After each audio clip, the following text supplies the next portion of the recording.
La alt season, c'est parti les gars. On va aller voir pourquoi il y a beaucoup de gens qui s'excitent à ce sujet. Vous savez, j'aime bien les titres putaclic.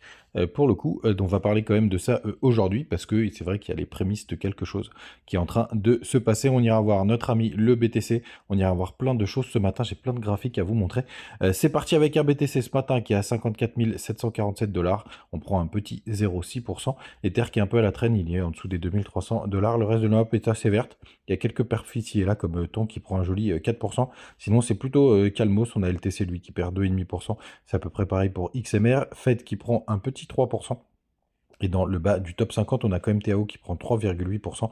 Et c'est Matic qui ferme encore la marche aujourd'hui, qui prend 0,4%. Les gars, du côté tout d'abord de notre ami Daily du BTC.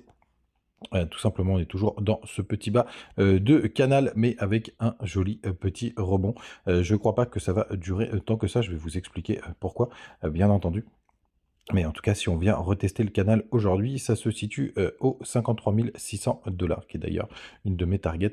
Pour ceux qui me suivent sur Twitter, vous savez pourquoi, mais bien entendu, on va en parler ce matin du côté du weekly du BTC. Donc hier, on a clôturé une bougie bien rouge, bien dégueulasse, mais qui est venue retester le bas du canal. Donc ça, pour le coup, c'est ce qu'on appelle un bull flag, donc il y a plus de chances de casser à la hausse. Quand on a un petit canal descendant après une tendance haussière, c'est un bull flag, donc ça c'est plutôt une bonne nouvelle. Du côté d'Ishimoku, on voit qu'on a touché parfaitement le nuage. Le support, il est toujours aux 53 000 et vous avez un petit blop qui monte aux 54 100. Pour le coup, il faudrait quand même qu'on arrive à ne pas rentrer dans le nuage et qu'on monte petit à petit. On a jusqu'au 21 octobre. Mais malheureusement, vous savez, il y a mon petit point d'intérêt ici. Il se fera peut-être front run. Ce serait très bien. C'est pas grave si on n'y va pas. Bien entendu, du côté des autres informations, donc hier, vendredi, on a clôturé les contrats CME, donc Chicago Mercantile Elections, qui sont fermés le week-end et qui ferment à 17 h heure américaine. On a clôturé, hop, au 53 000, tout simplement. À peu près 53 000, du coup ça nous fait un gros gap qu'il faudrait aller combler. Si jamais on comble que les corps de bougie, c'est jusqu'au 53 975 $. Donc on va voir ce que ça va donner, mais en général on met 48 heures à les boucler. Donc moi pour le coup j'attends, et d'ailleurs j'ai un petit ordre qui m'attend tranquillement.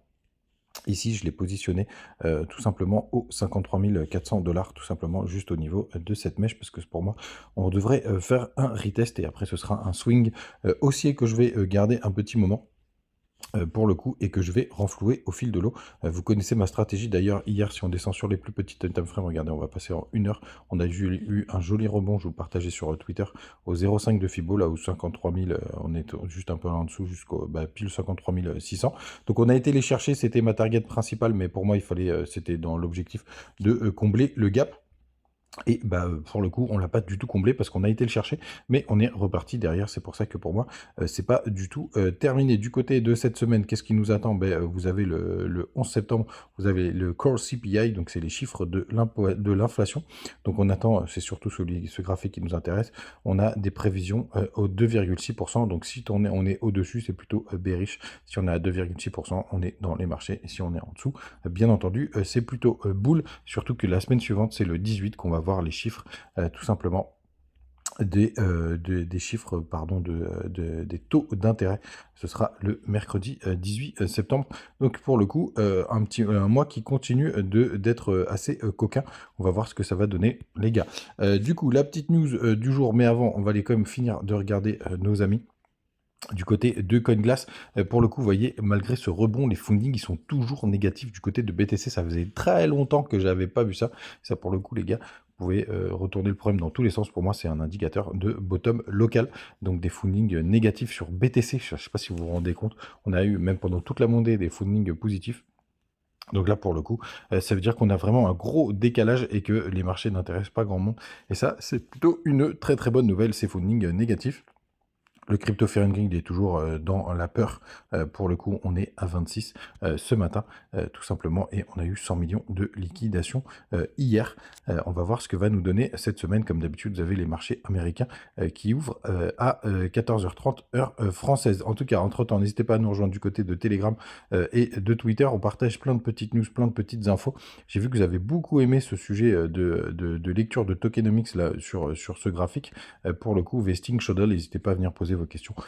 C'est ce qu'on a fait hier sur le Telegram. Vous avez toujours les petits bonus du côté de BitGet, de BingX, de Bitmart et de Mexer, mes échangeurs préférés. J'utilise de moins en moins Binance, tout simplement parce qu'il n'y a plus la carte. Elle n'a plus la carte qui me permettait d'avoir du cashback. C'est pour ça d'ailleurs que j'ai plus de BNB, parce que j'en ai plus l'utilité du côté de dollar. Pour l'instant, attention qu'on ne forme pas un petit W juste ici, on est sur un gros support. Je le surveille de très très près, hein, ou n'oubliez pas, nous ce qu'on veut c'est qu'ils viennent faire des nouveaux plus bas pour valider notre ami Bullrun, notre deuxième phase de Bullrun. Je rentre pas aujourd'hui dans le débat, est-ce qu'on est en bull run, est-ce qu'on n'est pas. En tout cas, ce que je peux vous dire, c'est que BTC, il a fait x4, et du coup, c'est plutôt pour moi un bull run. Évidemment, vous avez le droit de penser ce que vous voulez de TH face à BTC. On est toujours sur les zones basses, on attend vraiment ce retour. C'est vrai que notre ami ETH, quand même, c'est pas folichon ce qu'il nous fait. Il y a une petite trendline qui est en train de se former, vous pouvez la surveiller, hop, de près, vous la tracez comme moi.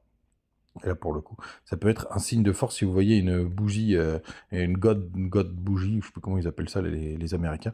Pour le coup, il faut qu'on break cette trendline et on n'en est plus très loin. La résolution va bientôt se faire, les gars. Donc, regardez ça de près, ça pourrait être enfin le moment. Et c'est pour ça aussi qu'on pourrait, pourquoi pas, parler de petite halt season, le départ de la halt season. Mais évidemment, c'est pas à cause de TH face à BTC, mais vous avez cette petite trendline qui est juste là. C'est tout simplement la Bitcoin dominance qui nous fait un triple top. Regardez-moi comme c'est magnifique. Un joli triple top juste ici, et c'est pour ça que vous avez pas mal de monde qui commence à s'exciter et à parler justement de cette hard season potentielle qui pourrait arriver. Alors le vrai déclencheur, hein, les gars, c'est tout simplement de venir breaker les 57 points, allez 56,62 pour le coup, et là on validerait vraiment un M-top dégueulasse, qui serait vraiment une très très bonne nouvelle, puisque vous savez, ça voudrait dire que BTC perd de la puissance face aux altcoins, et quand BTC perd de la puissance face aux altcoins, c'est tout simplement une alt season, et ça fait un petit moment qu'on l'attend, cette coquine, elle est toujours pas là. Donc, pourquoi tout le monde s'excite aujourd'hui? Parce que vous avez les prémices tout simplement avec ce triple top qui est en train de se former en daily.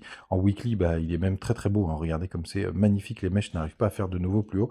On va voir ce qu'il y avait par le passé sur cette ligne-là. Hop, c'est tout simplement au 57,75.